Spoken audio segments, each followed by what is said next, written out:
Okay, so if you happen to be in the witness protection program and want to close down your video, please do that because we are going to record now.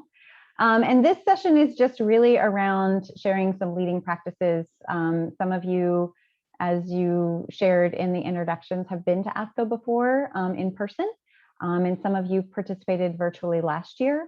I know also many people had never had the opportunity to go to ASCO in person, but participated in Twitter. And so that's really what I want to talk about is how can you engage with the meeting, whether or not you choose to register. Although candidly, I think you should absolutely choose to register because it is free this year for not only advocates, but also patients and caregivers. So this year, the theme is equity. Every patient, every day, every year. They have a different theme every year. And I've only been going since 2016, but it definitely seems to be getting much more patient focused. And so I'm excited to see equity as a super focus this year.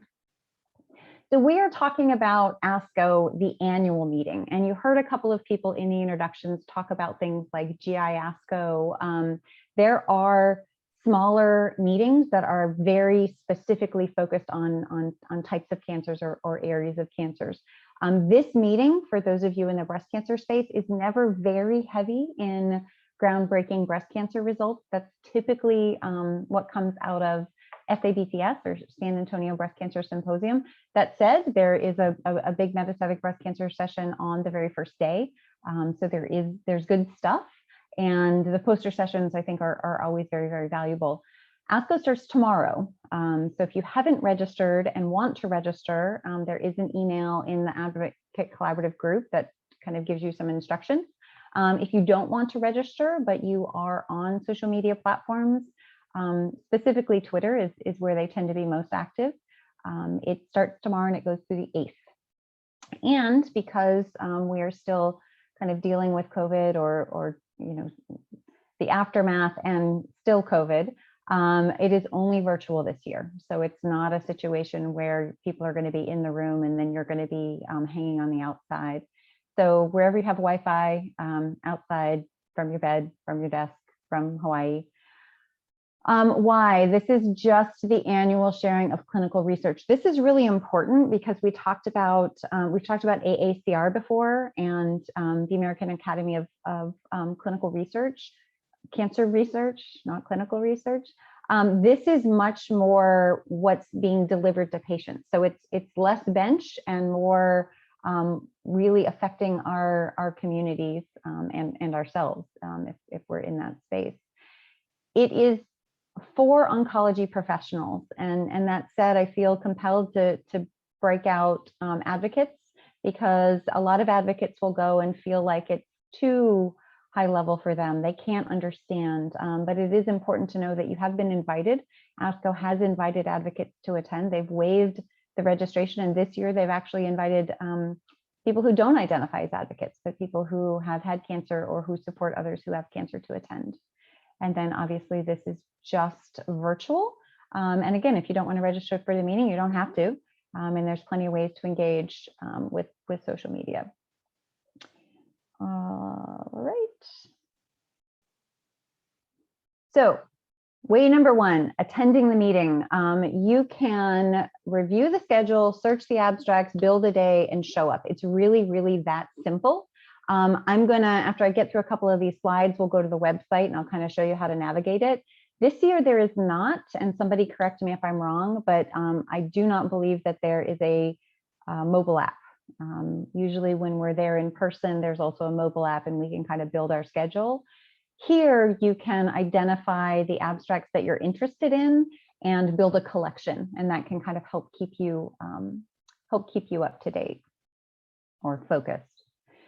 If you want to participate via Twitter, you can participate actively, which, obviously you search for abstracts that you're interested in, you can build your schedule, and then you listen in with the hashtag ASCO21. Super important every single year, every single meeting.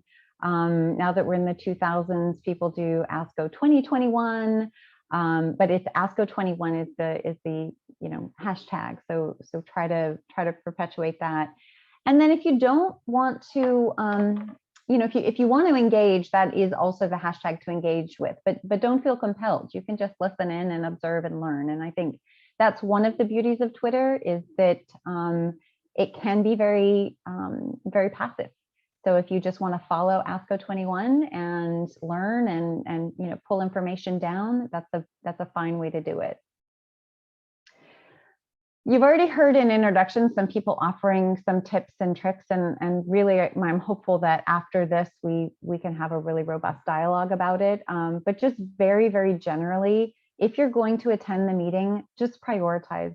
This is a long meeting. It is a dense meeting. It is it can be an overwhelming meeting, even virtually. You're not going to get your 50,000 steps, but there's a lot of information being presented. So think about what it is you want to learn, what it is you want to know, the abstracts and the plenary sessions that you want to attend, because you're not going to be able to do it all. Keep the time zones in mind. Everything is on Eastern time. So if you're in the Eastern time zone, that's not a problem for you. If you are 3 hours earlier, like myself, or if you are somewhere else. Barbara, are you on Eastern time now, or are you still ahead? Eastern time as well. Okay, so it's good for you. But we have members that are, in Australia, and it's definitely a bit more of a challenge. Take notes. I think somebody mentioned taking notes on this meeting. The best thing I can say is, especially from last year, especially if you're going to try to retweet this stuff, it comes so fast. So just, jot down notes, take screenshots. Even if you're not going to post them later, it's super helpful to take, kind of an image, but also know that the presentations are available. So if you register for the meeting, you will be able to pull those down. The Q&A is open. And again, you are an invited guest to ASCO. So if you have a question, ask a question. The way that the questions have worked in the past is that people upvote. So if you see a question that you also might have, rather than asking your own, just upvote that one, because then the moderator will know what are the most pressing questions for that particular session. And then probably in the realm of self-care, take breaks. Sitting in front of your computer isn't a great idea, but it's also not a good way. You're just not going to absorb it all. So don't, like last year, I stacked my snacks and my coffee. That was counterproductive. You need to get up, you need to move around. If you're just going to participate on Twitter, or if you are participating on Twitter while attending the meeting, think about building a group within Twitter of people that you want to follow. Many of us follow more than just advocates, and a lot of the people we follow may not be in that space. So think about who you want to learn with and from, and you can build a group within Twitter. You can obviously search and use ASCO 21. If you are sharing something, be sure to give the source credit. These researchers, these clinicians, they work hard on this information. If you've ever given a presentation, you work hard to kind of package it and push it out. So it's a leading practice. It's also the right thing to do, to give credit. Sometimes you won't readily have their Twitter handle available, so you could just put Dr. So-and-so. But please try to do that, and then share with your communities. So if you are, LCSM, BCSM, whatever those communities are, and if I'm saying words that you don't understand, let's talk about that, and we can help you figure out what communities you may be active in that may have a hashtag on Twitter. And then obviously, if you want, tag the Advocate Collaborative. I'm going to try to do both accounts pretty regularly, just to try to amplify some of the voices that might otherwise go unheard. Huge reminders: patients and advocates get to register at no cost. So there is no downside to kind of trying this out. And we want to do two things. We want to show ASCO that we are interested and we are wanting to be engaged. And so it's actually helpful if you register and you show that there is this interest. Typically, in a real meeting, there is a patient advocate rate. We still pay, but it's a much reduced rate than what the oncology professionals, who actually make a good bit of money at what they do.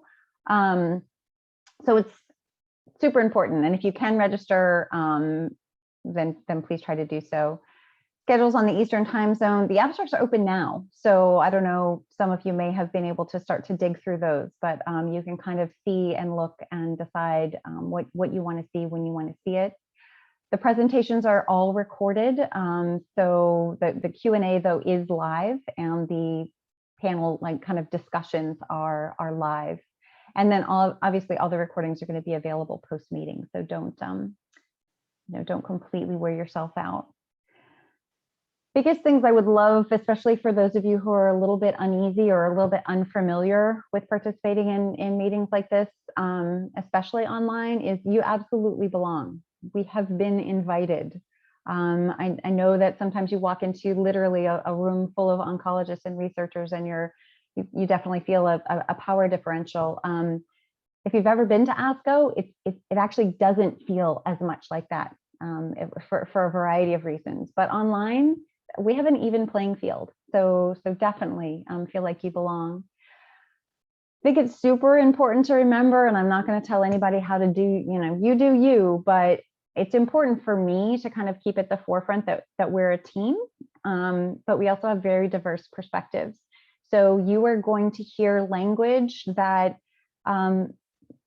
honestly may be offensive when people say, oh, this patient failed the treatment. As advocates, we've been very, very vocal about that's not okay. Patients don't fail treatments, treatments fail patients. If it bothers you, don't be afraid to speak up, but try and do so in a way where your message is heard, not just your anger, because I think that undermines our ability to get our points across. What do you want to learn? Again, it's a big meeting. You've already heard from a couple of people that they tend not to focus on the annual meeting, that they tend to focus on a meeting that's designed around their particular cancer type, and that's fair. The other things you might want to think about, even beyond cancer types, there are presentations on survivorship. There will be presentations this year on COVID and cancer. Think about what you want to learn from this meeting and prioritize what you want to learn, and that's going to help keep those handful of days doable. Your story is super important, and every oncologist in the room literally and figuratively recognizes that. It's also incredibly relevant to what they do. It is also one of millions. 1.7 million people will be diagnosed with cancer in this country alone. We've got almost 20 million survivors. It's not the right time and place to ask about your specific case. And there's two reasons for that. One is because you are one of millions, and two, because clinicians get really uneasy if they think that you are asking for and they might be perceived as giving you medical advice. So looking at most of you here, most of these faces, you guys already know that, but that's totally worth saying once again, just so that we don't, just so that there's no confusion. And then lastly, I would love for all of us to think about how might we engage and elevate others' voices. Some of us we're comfortable there. We feel like we have a voice. We step into our role as advocate. But there are other people out there who don't necessarily feel that, who have opinions that maybe haven't been addressed. So I would love to think about how we might do that. And Meredith, it actually sounds interesting. I would love to kind of hear more about your work and what you do in this space. So with that, I'm going to stop sharing. And would love to open it up for people to, there's some fun stuff going on in the chat that I have not paid attention to. I would love to open it up, and specifically, I'm seeing your comment there, Annie, about Anko Alert. No, Manju, it's Manju's comment. Many of us are members of a group called Anko Alert. And Manju, if you're in the space to come off mute and maybe you want to introduce it and talk about it a little bit, I think that would be helpful. Yeah, so OncoAlert is a group of, everyone associated with cancer, right? Surgeons, oncologists, nurses, patients, and this is something that is worldwide. So we have people from all over the world. It's a global association, and they have lots of members. And I think there are some OncoAlert sort of featured voices who are talking about specific cancers. So this would be something that would be great for people to follow who are not, planning to attend the meeting per se, because then you can see all the discussions there. And I think Gil is also planning to have like these videos, short videos focusing on different cancers. And I mean, I find it pretty useful if you don't want to look through papers. You can get a good idea of what is happening by following OncoAlert. And they also use a hashtag. So there's the @ OncoAlert, and then there's a hashtag OncoAlert. So if you want to follow that, or if you think that that community might be interested in what you've just pulled off, you can add that hashtag to your tweet.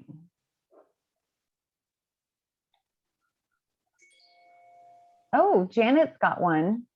Janet's got making the most of ASCO 21. Okay, so that's actually really interesting. Is anybody not on Twitter at this point? I'm not. I'm still under the radar. Okay. Yeah, me too. It's Dana. I know that I should be, but just haven't made the leap. So if somebody wants to get me there, I'll do it. There's no judgment, and I would be happy to get you there if you're interested. Yeah, let's set up a minute. Okay. Okay. The reality is it becomes a no pressure kind of thing, because you can set it up and you don't have to be active, but it provides you a really good forum for kind of pulling information. Stephen, same offer to you. At the same time, there's plenty of ways to engage, not being on Twitter, especially if you've registered for ASCO. So it's definitely not a requirement. Okay, I'll get back to you and we'll set something up there.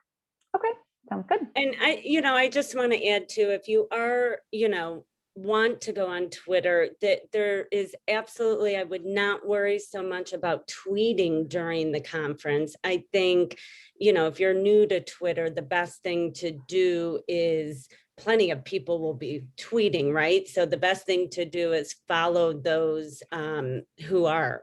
And so I think it is so overwhelming. It's overwhelming for those of us who have been on Twitter for a while, especially to keep up with some of the ones that tweet really fast. So if you're thinking about it, I think that would be a great option. Yeah, I agree with Joe. Annie, you're typing a lot, and I'm trying to keep up with it, but I'm not doing such a good job. Are you in a position to come off mute? Yeah, I can. I just thought I would leave it there for the, I didn't want to interrupt the conversation, but these are just some things for people to walk away with. I think Tweetdeck makes it super easier to follow things, and because there's always things happening, and I actually find that it really makes it easier to just follow the hashtag with the people I follow, because I don't need to know what's going on in multiple myeloma right now. In the future, so it's like there's just so many conversations going on, and I think it's nice to if you retweet, it's nice to use the hashtag too.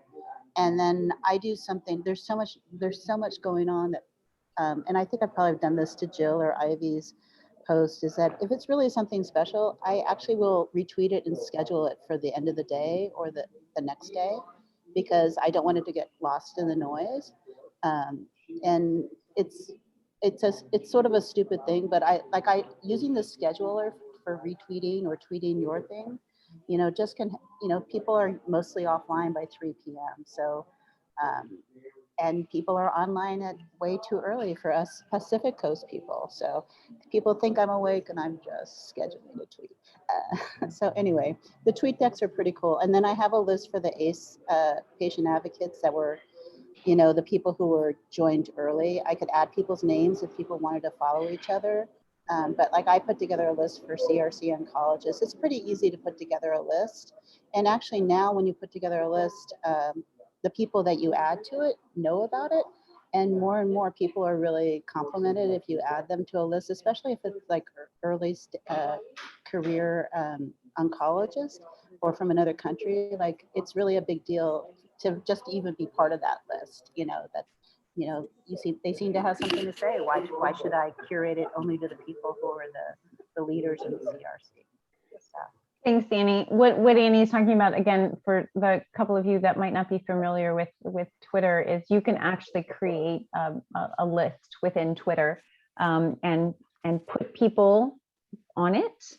And then when anybody from that group tweets, it will show up on your feed. And so it's just a way to make sure to say, hey, this person regularly shares information that is probably interesting to me and presented in a way that I like to consume it.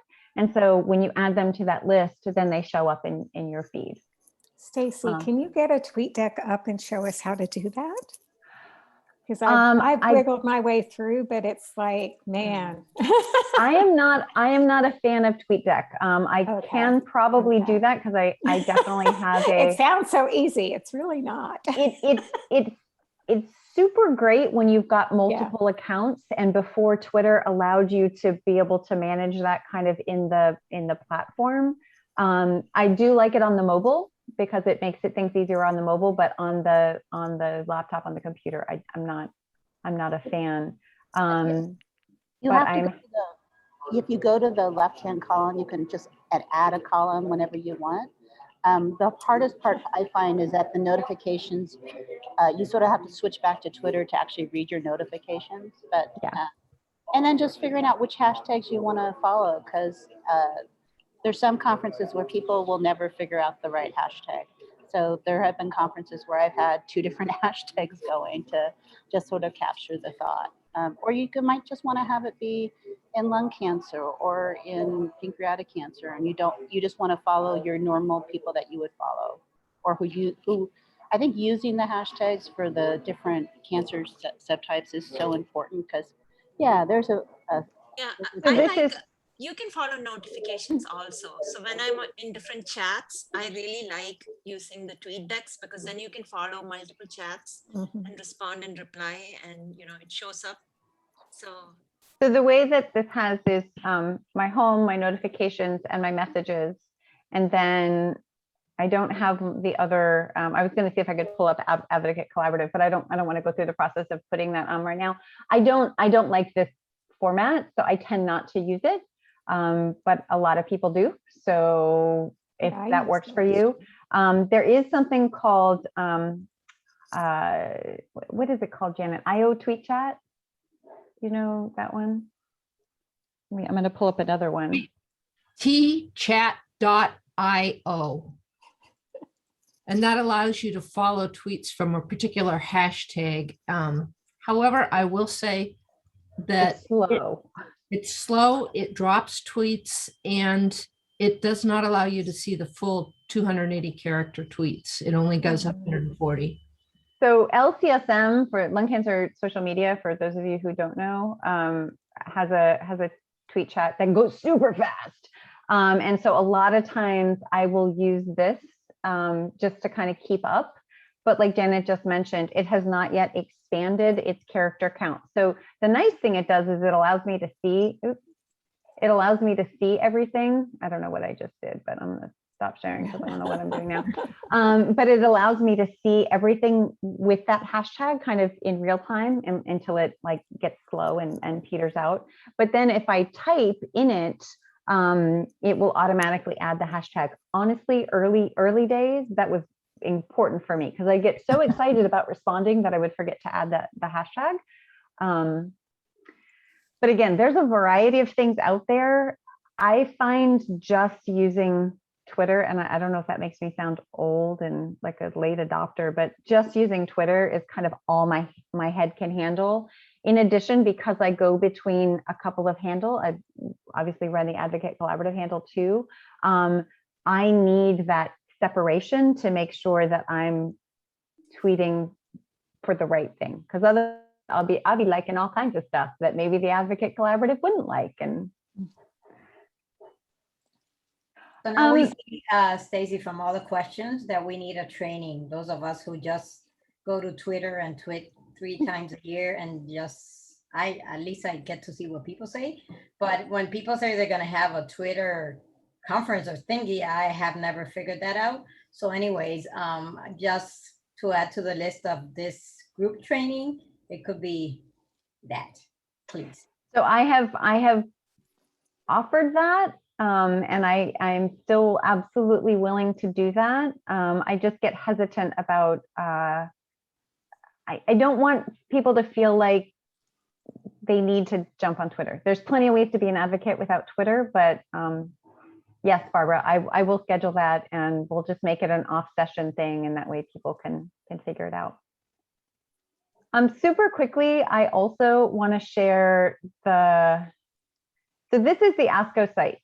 So for those of you who are registering, thinking about registering, when you register, you will get you'll have to create a username, and you'll have to create a password if you've never registered before.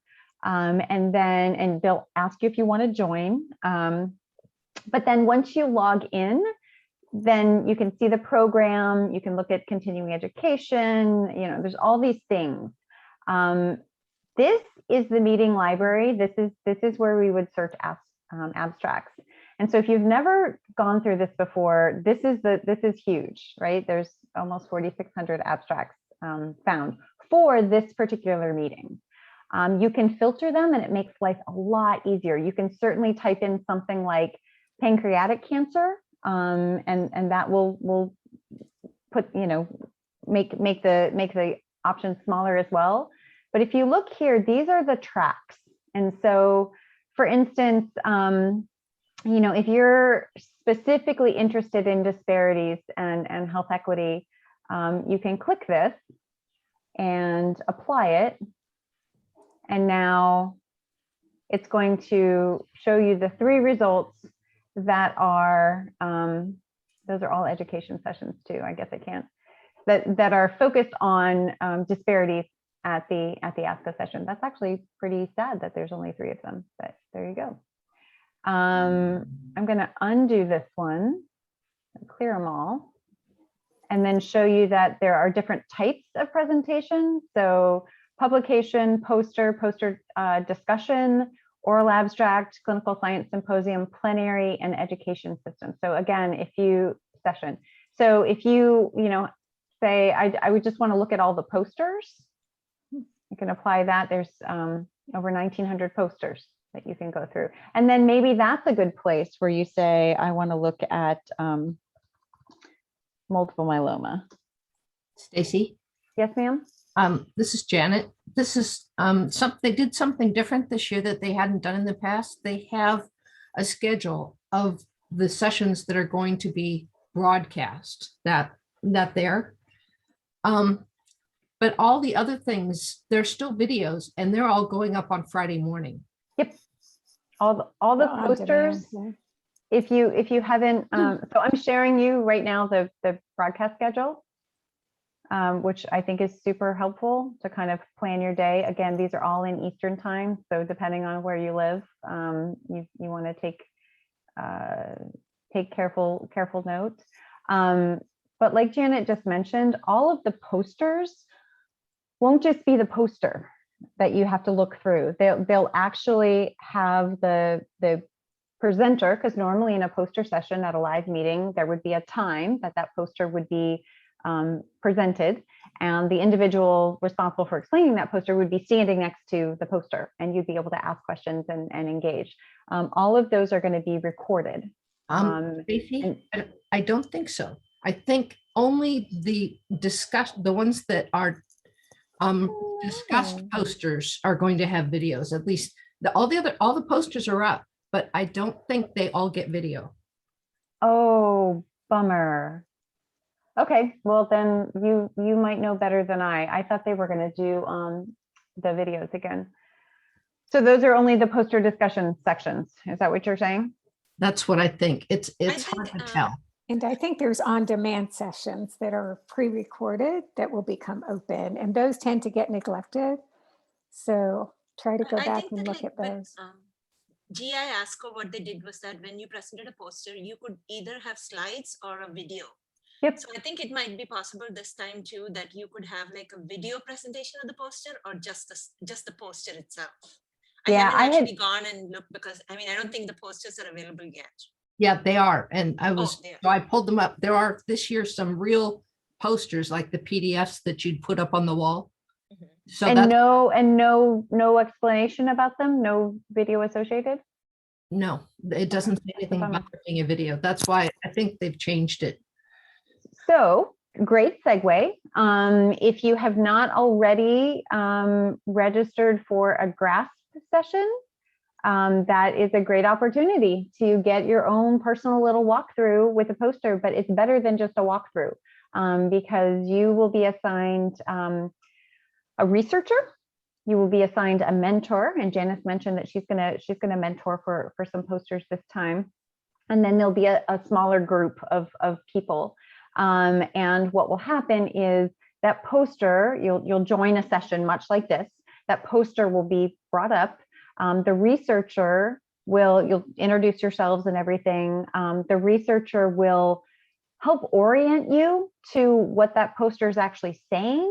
And then it's just an opportunity for you to ask questions, engage with the material that's presented, but you've got the added value of having a mentor who's done this before, and a researcher who might have a much deeper knowledge about the science. And sometimes everything's fair game in these. I did one last year, and we totally deep dove on genomic profiling, and so it really is a fun opportunity if you're interested. Janice just put something in the chat on Graph.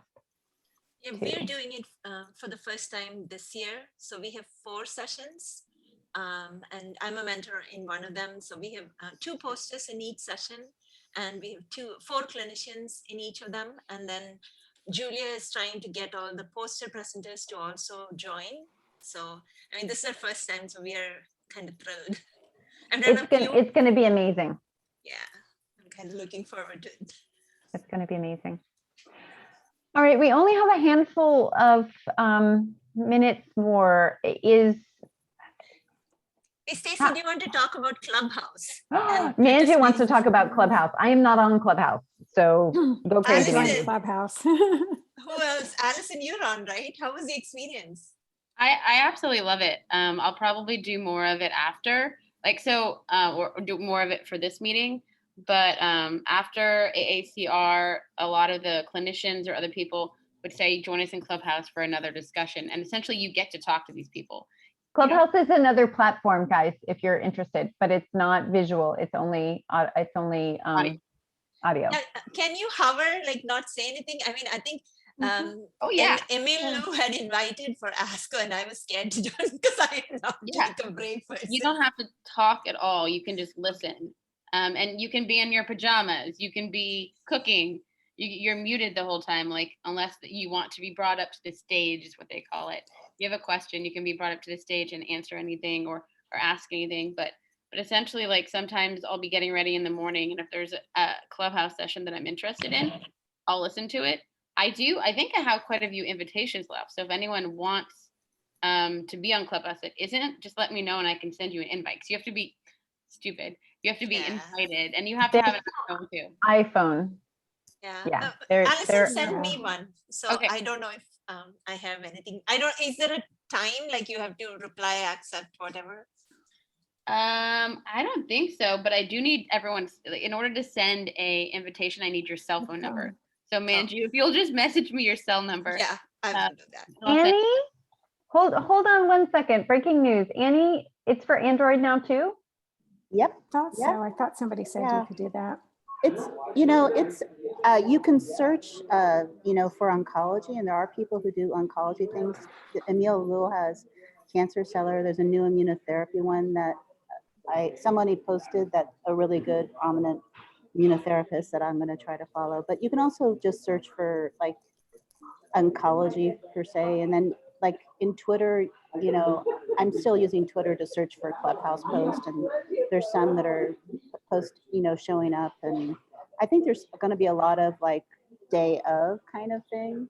Yeah. So So again, just to level set for everybody, if you're like, what are they all talking about? There is a new platform. Imagine that, another new digital platform.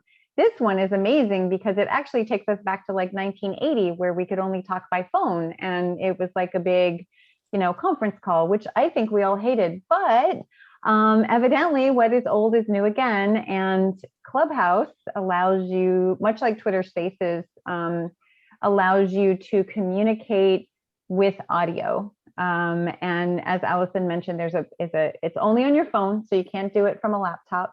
But it allows you to be part of a conversation. You have choices. You can listen in like you would in a party line with an old school conference call, or you can push a button. Again, I've never used it, but Twitter Spaces is very, very similar.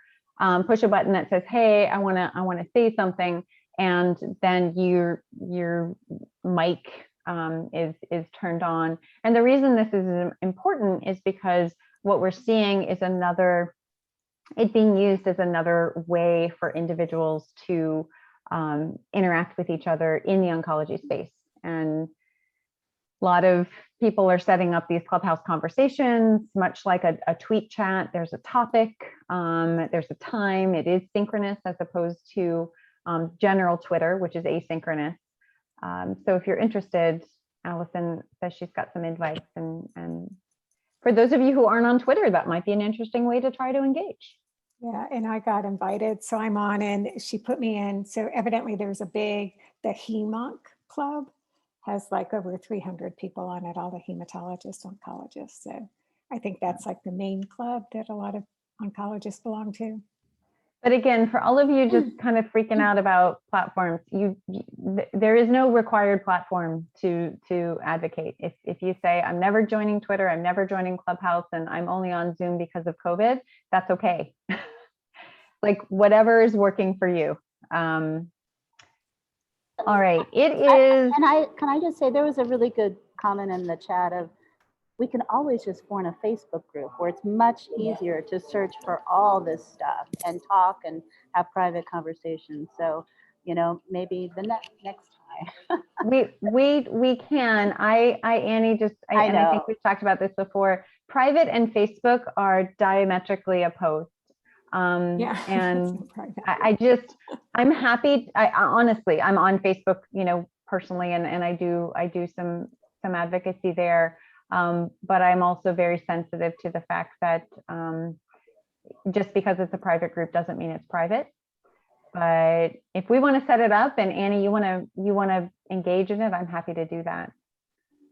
I can see for a conference that it might be a really good, and maybe it works even better around a topic, like ASCO, like GI, or the Texas San Antonio conference. I mean, I think sometimes people feel freer to say what they think. It's hard. It's hard to come up with the right voice for different platforms. And there's a lot of trust. You're right. There's a lot of trust. All right, guys, I apologize. I need to end this meeting because I have another one that I need to start at the top of the hour. I am waving to all of you. Barbara, I hear you. We will figure out how to get you set up on Twitter. Dana, I hear you. We'll figure out how to get you set up on Twitter. And Stephen, I hear you, and we will figure out how to get you. I think you're interested, but if not, we can just talk some more about it. And if anybody else is interested, feel free to give me an email, and hopefully we can set something up soon. But meanwhile, hugging all of you. All right, take care.